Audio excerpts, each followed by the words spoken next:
Masa kampanye dimulai, saudara. Para calon presiden dan wakil presiden bertemu warga mengenalkan visi misi dari ujung barat hingga timur Indonesia. Apakah para kandidat betul-betul bisa menyajikan kampanye kaya gagasan atau lebih didominasi gimmick sindiran antar lawan? Bagaimana pula menjamin netralitas tahapan pemilu?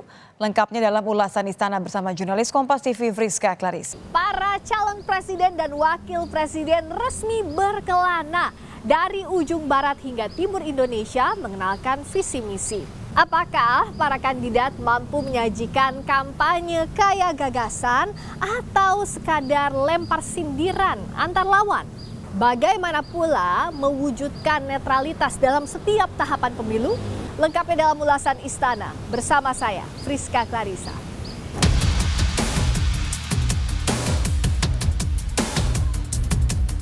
Para kandidat pemilihan presiden resmi memulai rangkaian kampanye. Di hari pertama, calon presiden nomor urut 1 Anies Baswedan menemui warga di Tanah Merah, Jakarta Utara. Dengan membonceng istrinya Ferry Farhati, Anies menyapa warga sebelum ke panggung. Tanah Merah juga menjadi titik pertama Anies kampanye saat Pilkada DKI Jakarta 2016 yang ia sebut sebagai bentuk perlawanan warganya yang berjuang dalam sengketa melawan BUMN. Calon Presiden nomor urut 2 Prabowo Subianto tidak mengambil waktu kampanye di hari pertama.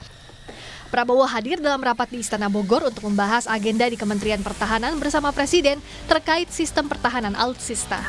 Meskipun di hari pertama itu Prabowo tak berkeliling, tim kampanye nasional Prabowo Gibran menyebut kampanye timnya tetap digelar. Calon Presiden nomor urut 3 Ganjar Pranowo memulai kampanye dari Indonesia Timur. Ganjar berkampanye di Merauke, Papua Selatan yang ia sebut sebagai simbol pembangunan di daerah timur. Ganjar bilang sengaja membagi kampanye dengan Mahfud MD yang memulai dari Sabang untuk memprioritaskan pembangunan daerah.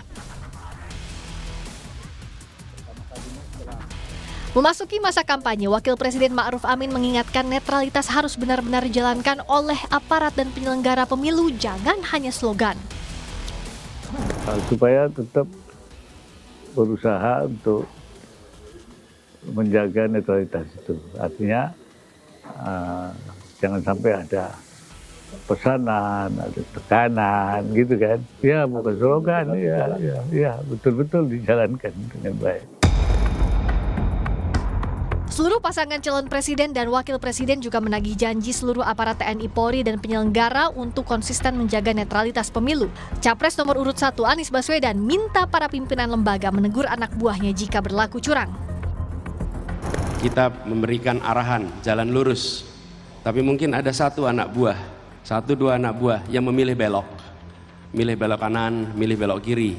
Kalau atasannya tidak menegur, maka itu akan dianggap sebagai sesuatu yang boleh dikerjakan. Sementara Capres nomor urut 2 Prabowo Subianto yakin lembaga penyelenggara pemilu bisa menyelenggarakan pemilu dengan baik. Prabowo bilang rakyat mendambakan dan menuntut penyelenggaraan pemilu yang bersih, transparan tanpa kecurangan apapun. Kami percaya, kami yakin bahwa penyelenggara pemilu dan aparat penegak hukum sadar akan tanggung jawab ini dan akan menyelenggarakan pemilu ini dengan sebaik-baiknya. Capres nomor urut 3 Ganjar Pranowo percaya penyelenggara pemilu dan aparatur penyelenggara negara, TNI, Polri hingga ASN sungguh-sungguh menjaga netralitas. Kami sangat percaya seluruh penyelenggara pemilu dan aparatur akan melaksanakan ini dengan sungguh-sungguh.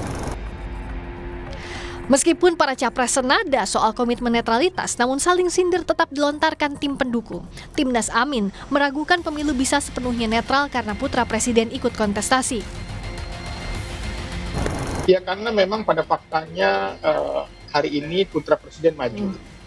Jadi kalau seandainya putra presiden nggak maju dan saat ayahnya sedang berkuasa, saya kira tuduhan itu tidak akan tajam. Tapi ketika putra presiden maju dan para kandidat juga masih menjabat sebagai menteri, tentu saja ini adalah peluang-peluang untuk menyalahgunakan kekuasaan itu ada berbanding calon presiden yang tidak berada di dalam pemerintahan. Sementara tim kampanye nasional Prabowo Gibran bilang tak perlu ada kecurigaan karena yang menentukan tetap pemilih. Meskipun calon kami, Mas Gibran, adalah anak biologis dari Presiden Indonesia yang sangat ingin menjabat ya. tapi pada akhirnya masyarakat yang akan memilih. Kalau memang rekam jejaknya dirasa tidak mumpuni, visi misinya dianggap tidak bagus, dan selama kampanye juga dianggap tidak bisa mencerminkan kehendak rakyat, pasti tidak akan menang juga. Jadi kami merasa bahwa sudahlah, perdebatan mengenai netralitas ini hanya karena melihat hubungan biologis antara Pak Jokowi dengan Gibran, ini sebenarnya sudah terpatahkan dengan sistem demokrasi kita, yaitu pemilu langsung. Dari sisi tim pemenangan, Ganjar Mahfud menyebut ada ketidakpercayaan publik pasca putusan MK dan Majelis Kehormatan MK soal syarat Capres-Cawapres. Satu persatuan kata dengan perbuatan. Apa yang disampaikan di panggung depan politik, panggung belakang, panggung bawah, dan panggung atas itu harus benar-benar terasa netralitasnya. Tidak bisa dipungkiri, seperti tadi kata narasumber yang lain, bahwa semenjak adanya kasus MK memang ada distrust yang cukup menguat. Jadi ini tugasnya pemerintah. Nah, kami sendiri dari Ganjar Mahfud mendapat masukan dari rakyat, mengirimkan video ke kami bagaimana beberapa baliho dicopot, bagaimana beberapa kantor dihampiri. Di tengah panasnya persaingan kandidat, Badan Pengawas Pemilu Bawaslu menegaskan akan intensif mengawasi politik uang dalam masa kampanye. Bawaslu mengingatkan, politik uang dilarang karena masuk tindak pidana pemilu. Masa kampanye Pilpres berlangsung 28 November 2023 hingga 10 Februari 2024. Adapun masa tenang 11-13 Februari dan pemilu digelar 14 Februari 2024. Tarung gagasan antar para pasangan calon jadi yang ditunggu pemilih untuk memantapkan hati menentukan pemimpin.